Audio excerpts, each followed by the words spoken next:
ಗೊಬ್ಬರನ ಒಂದೇ ಸರಿ ಅರ್ಧ ಕೆ ಜಿ 1 kg ಕೊಡೋದನ್ನು ಅವಾಯ್ಡ್ ಮಾಡಿ ಸ್ಪ್ಲಿಟ್ ಮಾಡಿ ಗೊಬ್ಬರನ. ಈಗ ಒಂದು 150 ಗ್ರಾಮ್ ಕೊಟ್ಟರೆ ಫೆಬ್ರವರಿ ಟೈಮಲ್ಲಿ ಸ್ವಲ್ಪ, ಅದಾದಮೇಲೆ ಜೂನ್ ಜುಲೈ ಟೈಪಲ್ಲಿ ಸ್ವಲ್ಪ ಆದಷ್ಟು ಮ್ಯಾಕ್ರೋನ್ಯೂಟ್ರಿಯೆಂಟು ಮತ್ತು ಮೈಕ್ರೋನ್ಯೂಟ್ರಿಯೆಂಟನ್ನ ಸ್ವಲ್ಪ ಸಪ್ರೇಟ್ ಮಾಡಿ ಕೊಡೋದನ್ನು ಗಮನ ಕೊಡಿ. ಎಲ್ರಿಗೂ ನಮಸ್ಕಾರ. ಇವತ್ತು ಅಡಿಕೆಯಲ್ಲಿ ಇತ್ತೀಚಿನ ದಿನಗಳಲ್ಲಿ ನಾವು ಫೇಸ್ ಮಾಡೋಕ್ಕಂಥ ಸಮಸ್ಯೆಗಳ ಬಗ್ಗೆ ನಾನು ಕೆಲವೊಂದು ತುಂಬ ಜನರ ರೈತರ ಹತ್ರ ನಾವು ಡಿಸ್ಕಷನ್ ಮಾಡಿದಾಗ ಫೀಲ್ಡ್ ವಿಸಿಟ್ ಮಾಡಿದಾಗ ಕಂಡು ಬಂದಂಥ ಮತ್ತು ಅವರು ಹೇಳಿದಂಥ ತೊಂದರೆಗಳ ಬಗ್ಗೆ ನಾನು ಸ್ವಲ್ಪ ಡಿಸ್ಕಸ್ ಮಾಡೋಣ ಅಂತೇಳಿ ವಿಡಿಯೋ ಮಾಡ್ತಾ ಇರೋದು. ಮೊದಲನೇದಾಗಿ ಅಡಿಕೆ ನಾವು ಅಕ್ಟೋಬರಿಂದ ನಾವು ಒಂದು ಗೊಬ್ಬರಗಳು ನಾವು ಕೊಡೋದಕ್ಕೆ ಶುರು ಮಾಡ್ತೀವಿ. ಕೆಲವೊಬ್ಬರು ರೈತರು ಇನ್ನೂ ಕೊಟ್ಟಿಲ್ಲ. ತಪ್ಪು ಕಲ್ಪನೆ ಏನಂದರೆ ಇರ್ತಕ್ಕಂಥ ಕೊನೆಗಳು ಗೊಬ್ಬರಗಳನ್ನು ತೊಗೊಂಡು ಬಿಡುತ್ತೆ ಅನ್ನೋದೊಂದು ಕಲ್ಪನೆ ಇದೆ. ಆ ಥರ ಏನಾಗೋದಿಲ್ಲ. ನಾವು ಅಟ್ಲೀಸ್ಟ್ ಒಂದು 2 months ಆದರೂ ಅದಕ್ಕೆ ಟೈಮ್ ಬೇಕಾಗುತ್ತೆ. ಸೊ ಹಾಗಾಗಿ ನಾವು ಅಕ್ಟೋಬರಲ್ಲಿ ಯೂಶ್ವಲಿ ರೆಕಮೆಂಡ್ ಮಾಡ್ತೀವಿ. ನಾವು ಬೇಸಿಕ್ ರೆಕಮೆಂಡೇಷನ್ ಎಲ್ಲರೂ ಏನು ಮಾಡ್ತಾರೆ ಅಂದರೆ 15 ಗೊಬ್ಬರನ 100 ಗ್ರಾಮು, ಪೊಟ್ಯಾಶು 150 ಗ್ರಾಮು, ಅದ್ರ ಜೊತೆಗೆ ಜಿಂಕ್ ಬೋರಾನ್ ಮಿಕ್ಸರ್ಸ್ ಏನಿರುತ್ತೆ, ಮೈಕ್ರೋನ್ಯೂಟ್ರಿಯೆಂಟ್ ಮಿಕ್ಸರ್ಸ್ ಏನಿರುತ್ತಲ್ಲ ಅದನ್ನು 50 grams ಯೂಶ್ವಲಿ ಎಲ್ಲರೂ ರೆಕಮೆಂಡ್ ಮಾಡ್ತಾ ಇದ್ದಾರೆ ಈಗ. ಬಟ್ ಏನಂದರೆ ಬೇಸ್ಡ್ ಆನ್ ಸಾಯಿಲ್ ಟೆಸ್ಟು ನಾವು ಗೊಬ್ಬರಗಳನ್ನು ಕೊಡೋದು ಇಂಪಾರ್ಟೆಂಟು. ಯಾಕೆಂದರೆ ತುಂಬ ಸಾಯಿಲ್ ಟೆಸ್ಟ್ಗಳನ್ನು ನಾವು ನೋಡಿದಾಗ ಅದರಲ್ಲಿ ಯಥೇಚ್ಛವಾಗಿ ಫಾಸ್ಫರಸ್ ರಂಜಕಾಂಶ ಕಂಡು ಬರ್ತಾ ಇದೆ. ಮತ್ತು ಯಾಕೆಂದರೆ ನಾವು ತುಂಬ ಕಂಪ್ನಿಗಳ ಜೊತೆ ಸಾಯಿಲ್ ಟೆಸ್ಟ್ ರಿಪೋರ್ಟ್ಗಳನ್ನು ಅವ್ರ ಹತ್ರ ನಾವು ಡಿಸ್ಕಸ್ ಮಾಡಿದಾಗೂ ಕೂಡ ಅವರು ಅದನ್ನೇ ಹೇಳ್ತಿರೋದು. ಅದ್ರ ಜೊತೆ ಜಿಂಕು ಮತ್ತು ಐರನ್ನು, ಆಮೇಲೆ ತುಂಬ ಮೈಕ್ರೋನ್ಯೂಟ್ರಿಯೆಂಟ್ಗಳು ಕೊರತೆ ತುಂಬ ಇದೆ. ಮೇನಾಗಿ ಆರ್ಗಾನಿಕ್ ಕಂಟೆಂಟ್ ಏನಿದೆ ಅಲ್ಲ, ಸಾವಯವ ಇಂಗಾಲ ಏನಿದೆ ಅದು ತುಂಬ ಕಮ್ಮಿ ಆಗಿದೆ. ಸೊ ಅದೆಲ್ಲ ಕಮ್ಮಿ ಆದಾಗ ಏನಾಗುತ್ತೆ, ನಾವು ಕೊಟ್ಟಿರೋಂಥ ಗೊಬ್ಬರ ಕ್ಲೀನಾಗಿ ಗಿಡಗಳಿಗೆ ಸಿಗೋದಿಲ್ಲ. ಅದೇನಾಗುತ್ತೆ, ನ್ಯೂಟ್ರಿಯೆಂಟ್ ಅಲ್ಲೇ ಫಿಕ್ಸೇಷನ್ ಆಗಿ ಹೋಗುತ್ತೆ.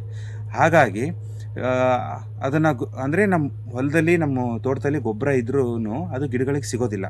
ಫಾರ್ ಎಕ್ಸಾಂಪಲು ತುಂಬ ದಿವಸದಿಂದ ಎಲ್ಲರಿಗೂ ಆಲ್ಮೋಸ್ಟ್ ಗೊತ್ತಿದೆ, ಈಗ ಆಲ್ಮೋಸ್ಟ್ ಗೊತ್ತಾಗ್ತಿದೆ ಜನಕ್ಕೆ, DAP ಜೊತೆಗೆ ಆಗ್ಬೋದು, ಈ ರಂಜಕ ಜೊತೆಗೆ ಆದಷ್ಟು ಮೈಕ್ರೋನ್ಯೂಟ್ರಿಯೆಂಟ್ ಮಿಕ್ಸ್ ಮಾಡಬಾರ್ದು ಅಂತ ಹೇಳಿದ್ರು ತುಂಬ ಜನ ಅದನ್ನು ಮಿಕ್ಸ್ ಮಾಡಿ ಕೊಟ್ಟಿದ್ದಾರೆ.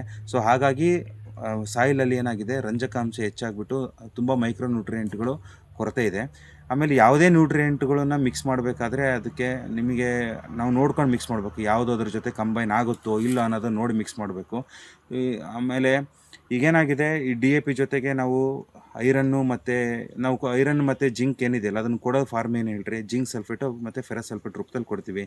ಅದು DAP ಜೊತೆ ಅಥವಾ ಆಗಲಿ ಇರ್ಬೋದು, ಫಾಸ್ಫರಸ್ ಜೊತೆ ಕಂಬೈನ್ ಆದಾಗ ಫೆರಸ್ ಫಾಸ್ಫೇಟು ಮತ್ತು ಜಿಂಕ್ ಫಾಸ್ಫೇಟ್ ಆಗಿ ಕನ್ವರ್ಟ್ ಆಗುತ್ತೆ. ಅದು ಗಿಡಕ್ಕೆ ಅನ್ಅವೈಲಬಲ್ ಫಾರ್ಮು. ಅದು ತುಂಬ ಜನಕ್ಕೆ ನೀವು ಆಲ್ರೆಡಿ ಗೊತ್ತಿದೆ.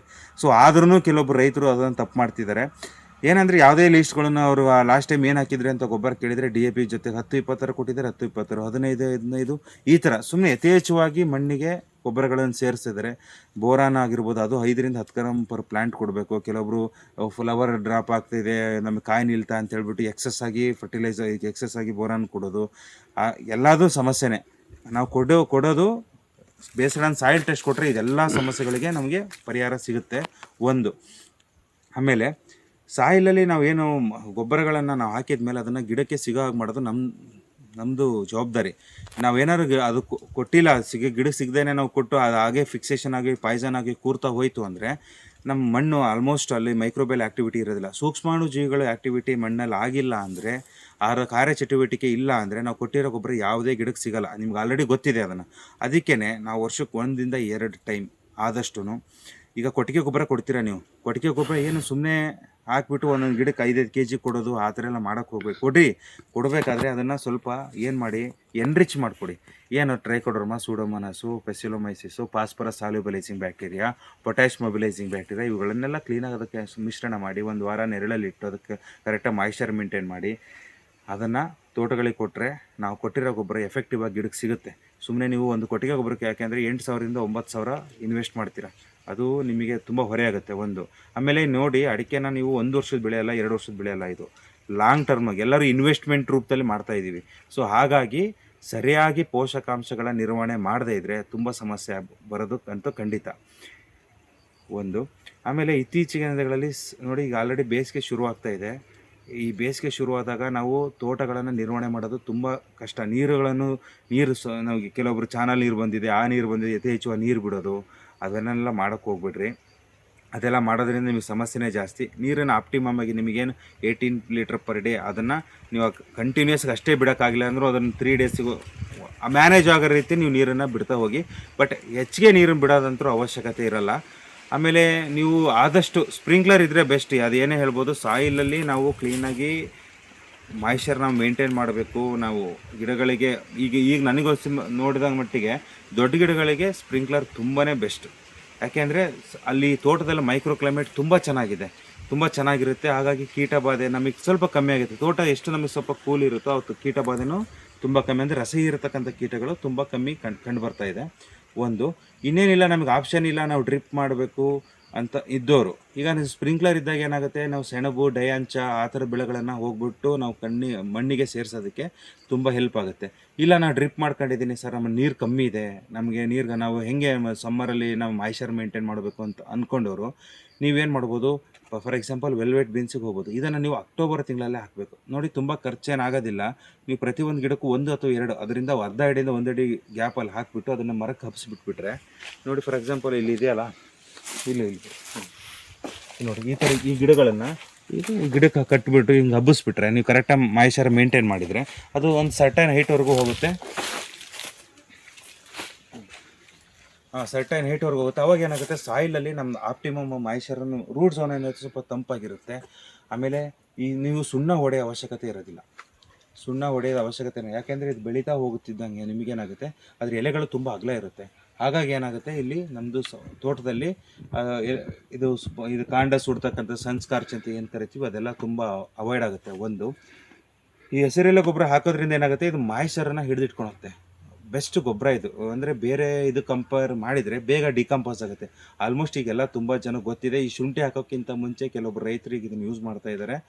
ಏನಂದರೆ ಹಾಕೋಕ್ಕಿಂತ ಒಂದು 3-4 ಮಂತ್ಸ್ ಮುಂಚೆನೇ ಅದನ್ನು ಹಾಕಿಬಿಟ್ಟು ಅಲ್ಲೇ ಮಣ್ಣಿಗೆ ಸೇರಿಸ್ಬಿಡ್ತಾರೆ, ಆಮೇಲೆ ಶುಂಠಿ ಬೆಳೀತಾರೆ. ಆ ಥರದ್ರಲ್ಲಿ ತುಂಬ ಚೆನ್ನಾಗಿ ಇಳುವರಿ ಬರ್ತಾ ಇದೆ. ಸೊ ಹಾಗಾಗಿ ಇದು ಬೆಸ್ಟ್, ಬೇಗ ಡಿಕಂಪೋಸ್ ಆಗೋದ್ರಿಂದ ತುಂಬ ಬೆಸ್ಟ್. ಮಾಯ್ಶ್ಚರ್ಗಳನ್ನು ತುಂಬ ಚೆನ್ನಾಗಿ ಹಿಡಿದಿಟ್ಕೊಳ್ಳುತ್ತೆ. ನಿಮಗೇನಾಗುತ್ತೆ, ಕೆಲವೊಬ್ರು ಸಮ್ಮರಲ್ಲಿ ತುಂಬ ಕಷ್ಟಪಡ್ತಾರೆ ಕೆಲವೊಂದು ಕಡೆ.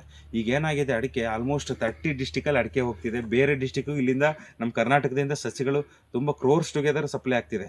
ಅಂದರೆ ಏರಿಯಾ ತುಂಬ ಜಾಸ್ತಿ ಆಗ್ತಿದೆ. ಹಂಗಾಗಿ ಕಾಂಪ್ಲಿಕೇಶನ್ಸು ಜಾಸ್ತಿ, ಆಮೇಲೆ ಮೇಂಟೆನೆನ್ಸು ಜಾಸ್ತಿ.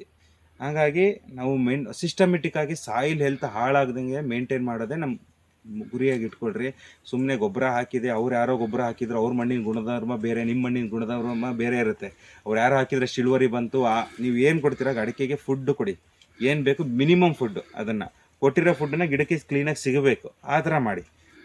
ಅದಕ್ಕೆ ಬೂಸ್ಟು ಕಾಂಪ್ಲೇನ್ ಮಾರ್ಕೆಟಲ್ಲಿ ತುಂಬ ಥರದ ಬಯೋಸ್ಟಿಮ್ಯುಲೆಂಟ್ಸ್ಗಳು ಓಡಾಡ್ತಿದ್ದಾವೆ. ಈಗ ಏನಾಗ್ತಿದೆ, ಬಯೋಸ್ಟಿಮ್ಯುಲೆಂಟ್ ಹಾಕ್ತಾರೆ ಆರ್ಗ್ಯಾನಿಕ್ ಅಂತ ಹೇಳಿ ಇಷ್ಟಿಷ್ಟೇ ಬಾಟ್ಲು ಕೊಡ್ತಾರೆ. ಅದು 3 ತಿಂಗಳು, 3 ವರ್ಷ 4 ವರ್ಷ ಚೆನ್ನಾಗಿ ಇಳುವರಿ ಕೊಡುತ್ತೆ. ಆಮೇಲೆ ಏನಾಗ್ತಿದೆ, ಆಮೇಲೆ ಇಳುವರಿ ಕುಂಠಿತ ಆಗ್ತಾ ಹೋಗ್ತಿದೆ. ತುಂಬ ಫೀಲ್ಡ್ಗಳಲ್ಲಿ ನಾವು ಇದನ್ನು ಅಬ್ಸರ್ವ್ ಮಾಡಿದ್ದಕ್ಕೆ ನಿಮ್ಮ ಮಾತು ಹೇಳ್ತಾ ಇದ್ದೀನಿ. ಆ ಥರದನ್ನೆಲ್ಲ ಅವಾಯ್ಡ್ ಮಾಡಿ, ಏನು ಬೇಕು ಅದು ಫುಡ್ ಅಷ್ಟೇ ಕೊಡಿ. ಯಾಕೆಂದರೆ ಇದು ಪೆರೆನಿಯಲ್ ಕ್ರಾಪ್. ನಾವು ಇದು 1 ವರ್ಷ 2 ವರ್ಷಕ್ಕಲ್ಲ, 30-40 ವರ್ಷ ಇಟ್ಕೋಬೇಕು. ಹಾಗಾಗಿ ಅದನ್ನು ಕರೆಕ್ಟಾಗಿ ಮಣ್ಣು ನ್ಯೂಟ್ರಿಯೆಂಟ್ ಮೇಂಟೈನ್ ಮಾಡಿ, ಆಮೇಲೆ ತೋಟದಲ್ಲಿ ಸಾಯಿಲ್ ಮಾಯ್ಶ್ಚರ್ನ ಕರೆಕ್ಟಾಗಿ ಮೇಂಟೈನ್ ಮಾಡಿರಿ.